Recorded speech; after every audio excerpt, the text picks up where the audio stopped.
Saya Muhammad Fakhrul Rozi, NIM 0401022111. Saya dari kelas C1 Program Studi Pengembangan Masyarakat Islam Fakultas Dakwah dan Komunikasi UIN Sunan Ampel, Surabaya. Di sini saya akan menceritakan atau menjelaskan mengenai biografi dan keutamaan Sayyidina Hasan radhiyallahu anhu. Al-Hasan bin Ali adalah putra Ali bin Abi Thalib dan Fatimah Az-Zahra dan cucu dari Nabi Muhammad Rasulullah SAW. Dia adalah imam kedua Syiah dan nenek moyang ibu dari 12 imam, dari Muhammad Al-Baqir hingga Muhammad Al-Mahdi, serta para imam Ismailiyah. Terutama Syiah menyebutnya menjadi Imam Hasan Mujtaba. Nabi panggilannya adalah Abu Muhammad. Dia dianggap dari Ahlu Bait dan Al-Qissa.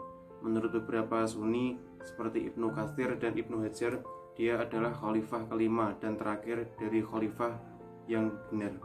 Dia juga dikenal karena kemurahan hatinya, kepeduliannya terhadap orang miskin, kebaikan hati, kecerdasan, dan tentu saja keberaniannya. 7 tahun pertama kehidupan Hasan dihabiskan bersama kakeknya. Ada sabda Nabi tentang dia dan saudaranya. Hasan dan Husain adalah pemimpin para pemuda surga. Peristiwa terpenting masa kecil Hasan adalah berpartisipasi dalam acara Muhabalah dan disebut Ibnana dalam ayat Mubahalah. Selama kekhalifahan Ali bin Abi Thalib, Hasan mengikuti jejak ayahnya dan menemaninya berperang. Setelah pembunuhan sang ayah atau Ali bin Abi Thalib pada tanggal 21 Ramadan 40 Hijriah, orang-orang datang untuk berjanji setia kepada Hasan. Hasan memberikan pidato di mana dia menyebutkan jasa ayah dan keluarganya dan hubungan dekatnya dengan Nabi Muhammad SAW. Dia mengatakan bahwa syarat untuk menerima khilafah di pihaknya adalah kepatuhan publik terhadap pemerintah atau perintah dan keputusannya. Setelah beberapa bulan, Muawiyah akhirnya berbaris di Madinah dengan pasukan di bawah komando Abdullah bin Amr. Menyadari situasi tersebut, Hasan pergi ke Nakhila dan mengumpulkan pasukan dengan para komandan pasukannya, termasuk Khais ibnu Sa'ad al-Ansori. Dia sahabat setelah pengkhianatan salah satu komandan. Ada perselisihan di tentara dan Hasan berbincang untuk menyelesaikannya. Tetapi perselisihan menjadi lebih intens. Tentara menjarah tendanya. Mereka menuduhnya menghujat dan Hasan menjadi kecewa dengan mereka dan tidak melihat ketahanan dalam korps untuk berperang. Dalam keadaan seperti itu, Hasan tidak punya pilihan selain menerima perdamaian untuk mencegah pertumpahan darah dan menyelamatkan nyawa orang-orang dan umat Islam. Kemudian Muawiyah mengirim surat bertanda tangan putih kepada Hasan. Hasan menulis di sini, Muawiyah bertindak sesuai dengan Al-Quran dan As-Sunnah dan khilafah yang saleh. Muawiyah tidak menunjuk pengganti, menciptakan keamanan publik dan tidak mengancam Hasan dan para sahabatnya.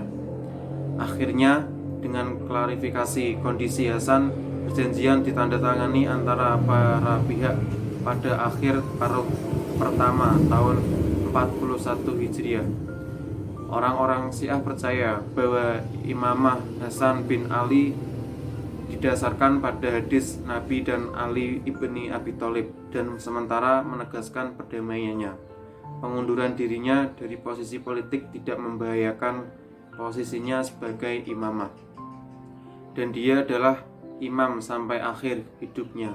Kaum Syiah percaya bahwa imamah Hasan ibni bin Ali tidak tersedia untuk rakyat, dan pada prinsipnya imamah tidak dipindahkan ke orang lain melalui kesetiaan kepada orang lain atau pengunduran diri imam itu sendiri. Hasan meninggal pada tanggal 5 Rabiul Awal 50 Hijriah atau 2 April 670 Masehi. Beberapa sumber awal melaporkan bahwa ia diracun oleh istrinya, Jad'ah ibni al-Asd. Menurut yang lainnya, Hasan meninggal karena penyakit jangka panjang atau karena keracunan.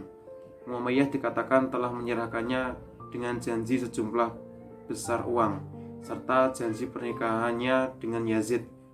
Al-Tabari bagaimanapun tidak melaporkan hal ini, yang membuat Madelung percaya bahwa Al-Tabari menekannya karena kepedulian terhadap kepercayaan orang-orang biasa.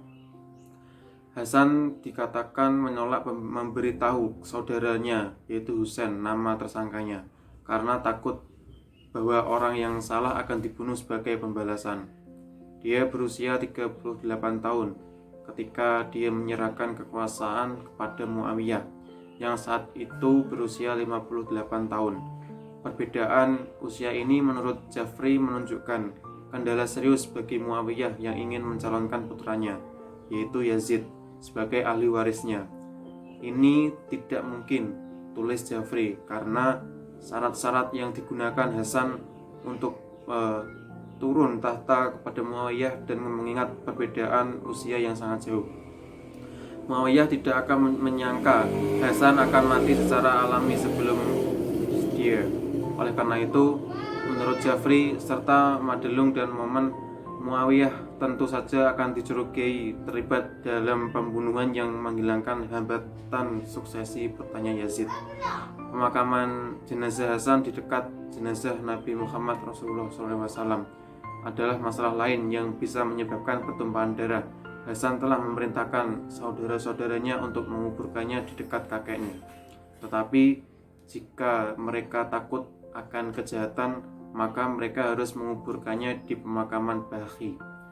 Gubernur Umayyah Sa'id bin al-As tidak ikut campur, tetapi Marwan bersumpah bahwa dia akan mengizinkan Hasan dimakamkan di dekat Muhammad bersama Abu Bakar dan Umar, sementara Utsman dimakamkan di permakaman Al-Baqi. Bani Hashim dan Bani Umayyah berada di ambang perkelahian, dengan pendukung mereka mengacungkan senjata mereka. Pada titik ini, Abu Hurairah yang berada di pihak Bani Hashim meskipun sebelum telah melayani Muawiyah dalam misi untuk meminta penyerahan para pembunuh.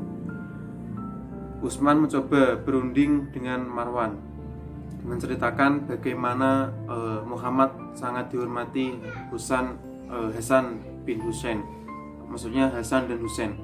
Namun demikian, Marwan yang merupakan sepupu Utsman tidak yakin, tetapi Aisyah sambil duduk di atas bagal memutuskan untuk tidak mengizinkan Hasan dimakamkan di dekat kakeknya dan berkata tempat pemakaman adalah bagian dari properti yang dia tinggali.